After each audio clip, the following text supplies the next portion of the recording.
Assalamualaikum adik-adik. Gimana kabarnya? Baik kan semuanya? Jadi hari ini kakak kembali lagi nih di podcast Suka Cerita. Hari ini kakak undang teman-teman kakak nih, mahasiswa dari Universitas Muslim Nusantara Al-Wasliyah yang bakal ceritain cerita rakyat pada hari ini. Kali ini judul cerita rakyat yang bakal dibawa adalah Awal Mula Patung Sigale-Gale. Sebelum kita mulai, kakak panggilin dulu ya teman-teman kakak, sekalian kita perkenalan juga.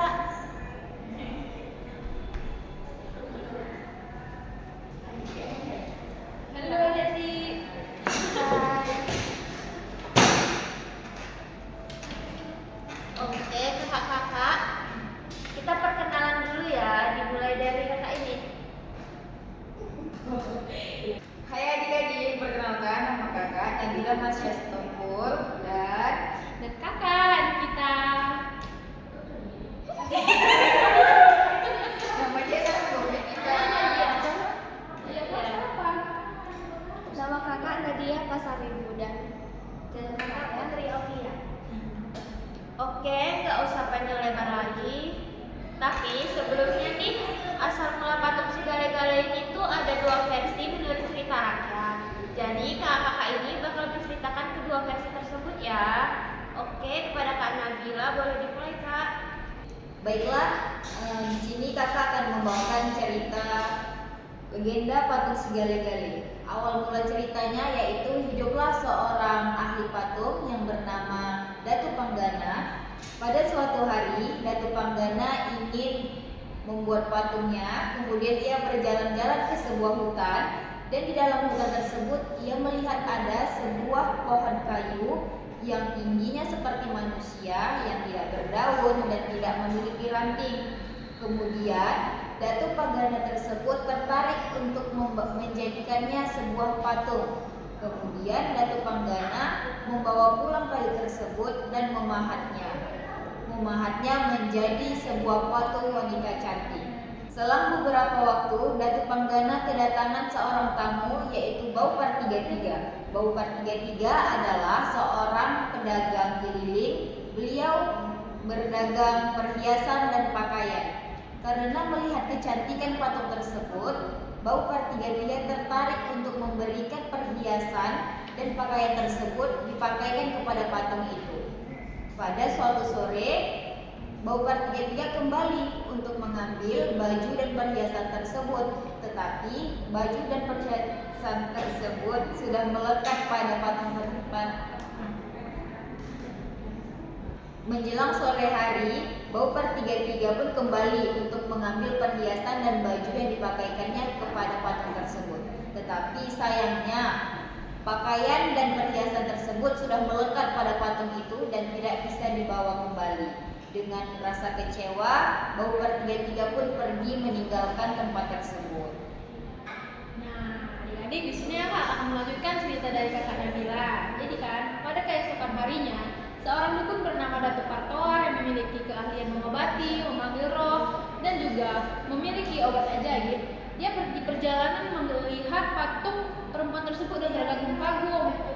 Alangkah indahnya, mungkinkah dia bisa kuhidupkan dengan sedikit tetes ramuan dan mantra? Berkat keahlian Datu Partoar, patung tersebut mulai bergerak. Dengan gembira, Datu Partoar membawanya pulang. Dan Datu Partoar dan istrinya menganggap patung tersebut sebagai anaknya dan diberi nama Nyai Manggalin.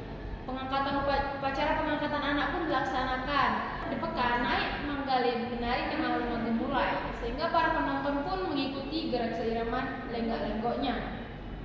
Kabar soal Nyai itu pun tiba pada Datu Panggana dan Datu Partoar 33, dan mereka dengan penuh amarah langsung mendatangi kediaman Datu Partoar. Tidak adil jika Nyai Manggala menjadi milikmu, sebab aku yang memahatnya pertama kali, kata Datu Panggana. Tidak, tapi aku yang memberinya pakaian dan perhiasan emas. Aku pun berhak memilikinya. Baupar 33 juga tidak terima. Tanpa aku, ia tidak akan menjadi manusia.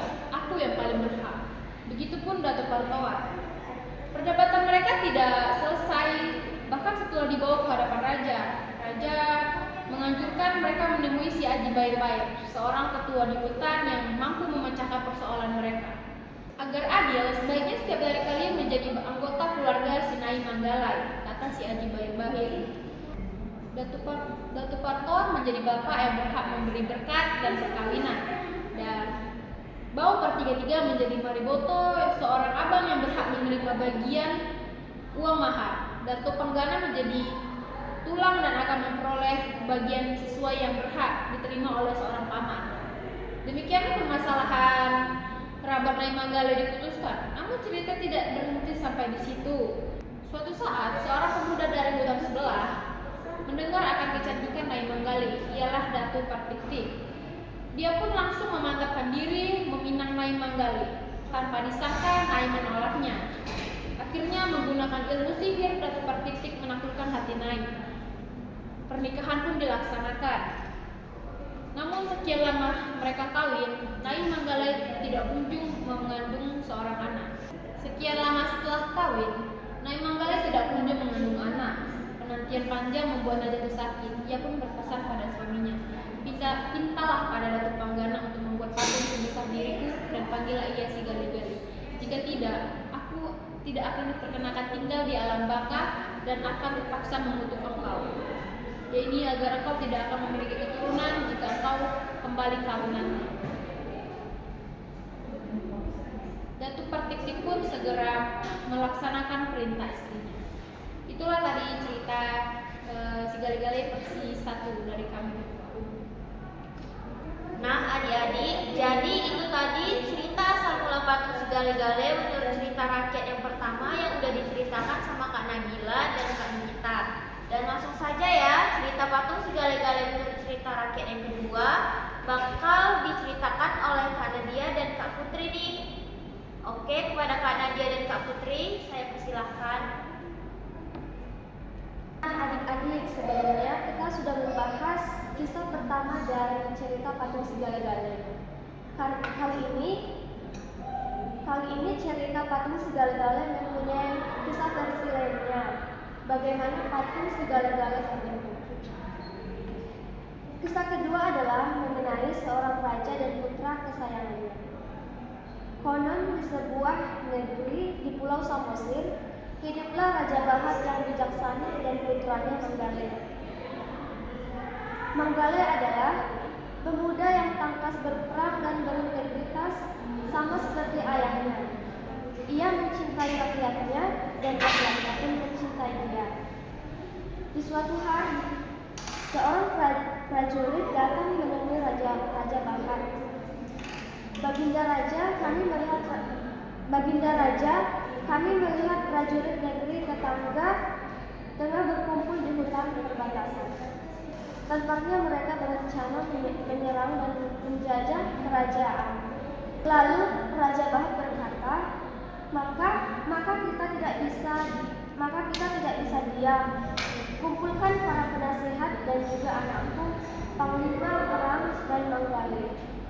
Strategi perlawanan pun dibahas. Setelah persiapan selesai, pergilah Manggale bersama pasukan berjaya. Dalam hati raja tidak tenang melihat putranya menghilang menuju medan perang. Kemudian sebagian prajurit pulang. Lalu raja bertanya, "Di mana Manggale?" Seluruh kerajaan berkabung bersedih. Sekian lama membuat raja jatuh sakit.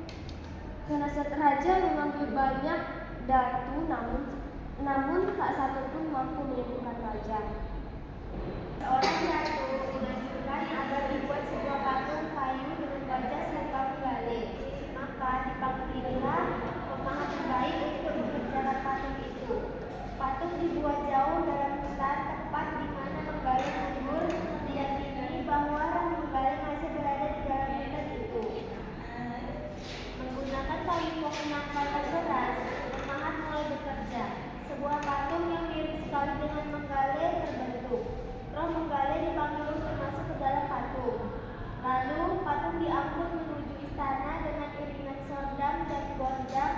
Melihat patung itu, kerinduan raja perlahan terobati. Apalagi patung itu bisa menari sendiri digerakkan roh Manggale. Setiap kali raja merindukan putranya, ia akan menonton bersama patung itu. Seluruh rakyat ikut menari bersama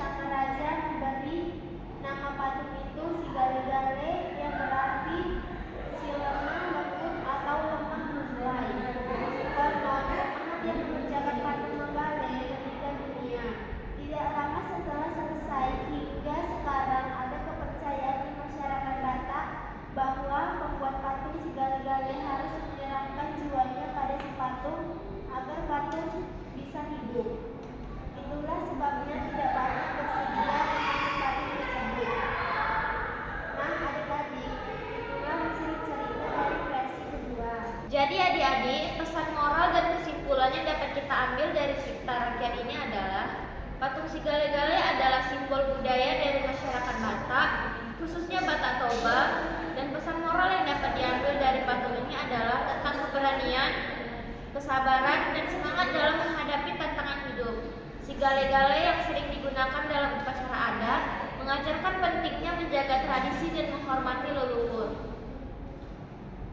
Bahwa kita harus menghormati dan melestarikan warisan budaya kita, sambil tetap berani dan sabar menghadapi perubahan dan tantangan yang datang dalam kehidupan.